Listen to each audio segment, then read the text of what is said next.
Hello, bookworms. Welcome back to the Bonafide Bookworm. I'm your host, Rachel, and if you're here to read along with me and improve your English. I do need to update my intro. I don't think it matches. This is also take two because someone came to the door and the dogs flipped out and I had to start over. So let's hope that doesn't happen again. I think they're calm now. A few things. One, I am makeup free today, as you can see. Because I thought, why do I have to put makeup on for my channel? I don't know why I felt like that I need to. I think you should just put makeup on if you feel like it. If you feel like putting makeup on that day, put makeup on. And if you don't, then don't. And at first I was hesitant about it, just because I feel like if I'm in front of people, I need to be presentable, which includes makeup. Why? I don't know who made that rule up or why I have that idea in my head. But there's other people out there kind of doing that, and I really applaud them for it. For example, I think on the Drew Barrymore show, she went makeup free because Pamela Anderson went makeup free, and Valerie Bertinelli went makeup free on her show. So I thought that was very, very cool, very nice. I think it's important to actually see what people look like without makeup. Like, people aren't scary without makeup. They look like people, and they're still beautiful. I also got inspiration from Bailey Sarian. I've mentioned her before. She has two YouTube channels, Dark History and Murder, Mystery, and Makeup. And on her Murder, Mystery, and Makeup channel, she starts out makeup free, and she applies her makeup as she tells about a murder that happened. And I just think that's very brave. And it's funny that, like, going without makeup is brave nowadays, but I feel like it is because a lot of people don't do that. So today was a gym day and it was cardio day, so I have slick back hair because I sweat my butt off. I look real scary, like my face turns like bright red when I jog. It looks like I'm going to pass out, but I'm really not. I don't know, I just get really red. But anyway, so today we're starting our new book, Saving Sadie by Joal, Derse, Dauer with Elizabeth Ridley. And as I mentioned before, there is some animal abuse mentioned in this, so I will put a marker here to let you know when to come back in if you do not want to have to hear that. But we're going to go ahead and we're going to get started. So we're going to read the dedication first of all. Dedicated to all the thousands of people whom we have met on this amazing journey. It is through your help, love, and kindness that we have been able to reach out and make a difference in the lives of so many others. Don't stop believing. And first thing is a quote. The greatest use of a life is to spend it on something that will outlast it. William James. Author's note. Saving Sadie, how a dog that no one wanted inspired the world, is the true story of how author Joal Derse Dauer found and rescued Sadie in 2012. Some of the names have been changed to protect individuals' privacy, and some characters in the story are composites based on several people. Prologue. Sadie steals the show. And there's a picture of Joel with Sadie.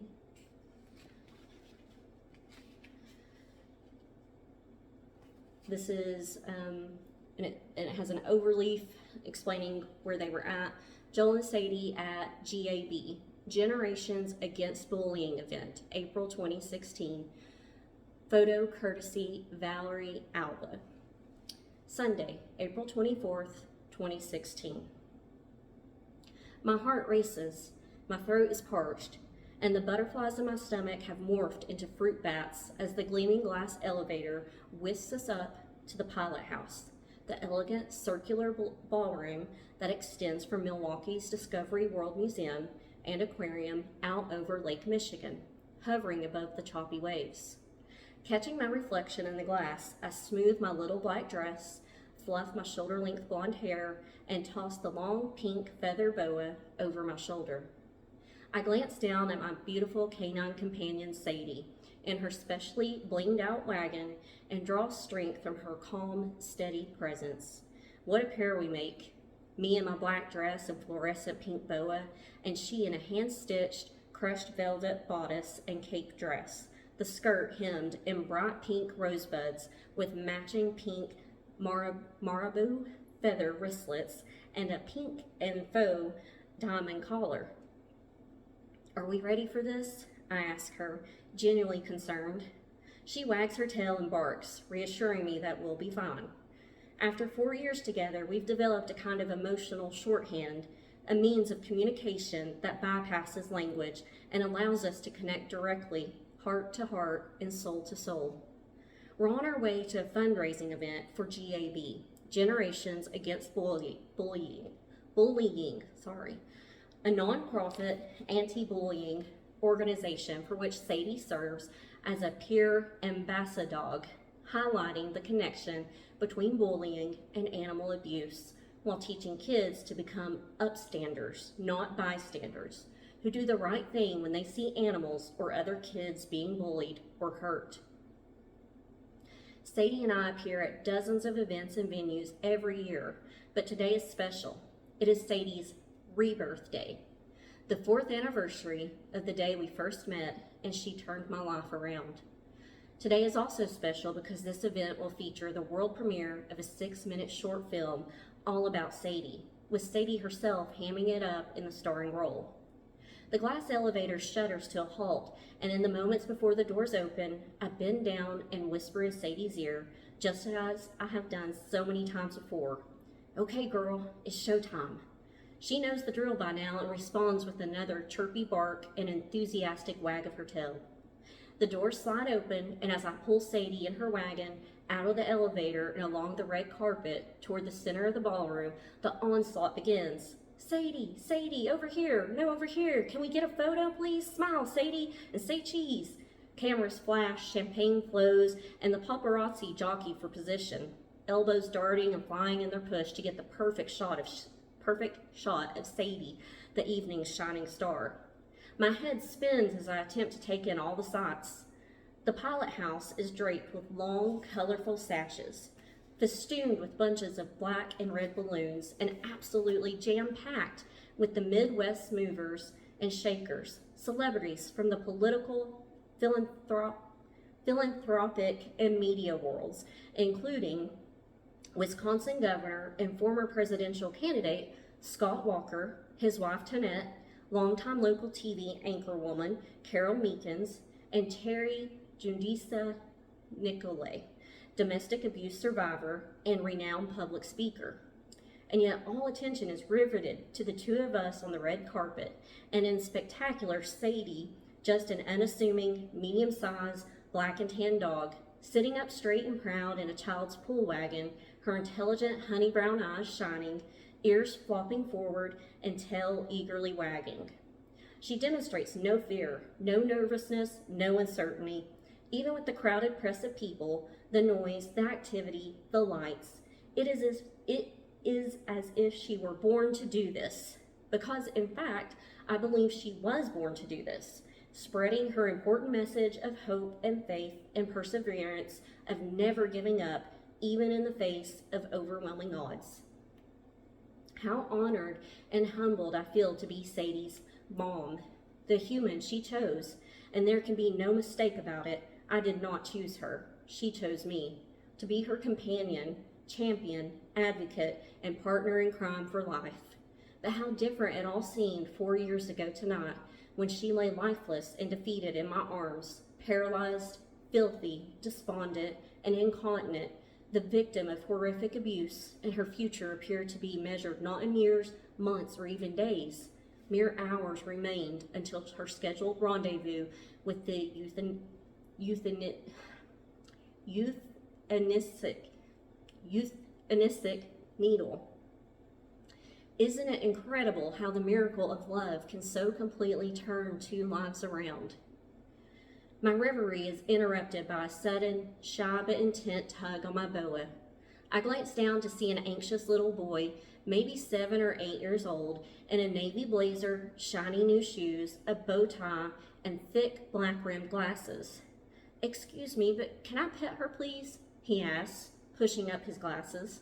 "Of course," I reply, taking his warm, chubby little hand in mine and guiding him to Sadie's wagon, which has been specially created for this evening, wrapped in shiny black fabric, lined with rows of faux diamonds, the words SavingSadie.com spelled out in elegant cursive diamond lettering along either side. The crowd of adults Sadie is entertaining parts to make way for the child. A little nervous, he looks up at me for reassurance. I nod, bend, and demonstrate how to pet Sadie, moving his hand in mine over her smooth head, down her neck, and between her strong shoulders. "She's a good doggie," I say softly as Sadie gazes at the boy, slowly wagging her tail. "And she loves it when you pet her." Sadie has a remarkable gift, a natural rapport with all living creatures, but especially with children and people with special needs. Responding to the boy's attention, she nudges him with her nose and opens her mouth, smiling her trademark tongue-wagging smile. The boy squeals with delight, stroking her head and petting her with energetic little boy abandon. We may be in a room full of celebrities, I think to myself, but I know that it's moments like this one that Sadie and I both live for. Briefly leaving Sadie to her adoring fans, I work my way around the dazzlingly fancy ballroom, introducing myself, handing out business cards, and spreading our important message. I even get a photo alongside Governor Walker on the red carpet, but unfortunately, the governor has a lifelong allergy to dogs, so he's not able to pose with Sadie. In my few moments with the governor, I take the opportunity to press him about strengthening Wisconsin's laws and punishment regarding animal abuse. Ever the politician, he agrees it's a vitally important issue and promises he'll get back to me. Before I know it, it's time for dinner, a grand sit-down, 3-course gourmet affair consisting of a mixed mesclun salad with fresh herbs and rice wine vinaigrette, followed by an entree of Strasbourg chicken, a roasted chicken breast enveloped in a rich tarragon-scented Villette sauce, accompanied by pureed potatoes and French beans, and finishing with a petite honey cheesecake dessert with a sprig of fresh mint and raspberry coulis. There's no dog food for Sadie on this most special of evenings. No ordinary kibble and bits. No, we pull her wagon right up to our 10-person table, and she sits up and joins us, human style, listening to the conversation and following intently with her bright, soulful eyes. When we get to dessert, the whole table breaks into a rousing, if slightly off-key, rendition of Happy Birthday, and to celebrate her special day, Sadie is allowed a small sample of cheesecake, which she eagerly devours, lapping it up with her tongue. How many dogs get to do this, I ponder? How many dogs are blessed to have a life like Sadie's? They say it takes a village to raise a child. Well, it takes a Team Sadie, to enable her and me to do the things we do, traveling around the country, visiting schools, hospitals, libraries, pet stores, animal shelters, nursing homes, and other venues, spreading our twin messages of accepting those beings, both human and animal, who have special needs, along with pressing the need to enact stronger laws and penalties against animal abuse.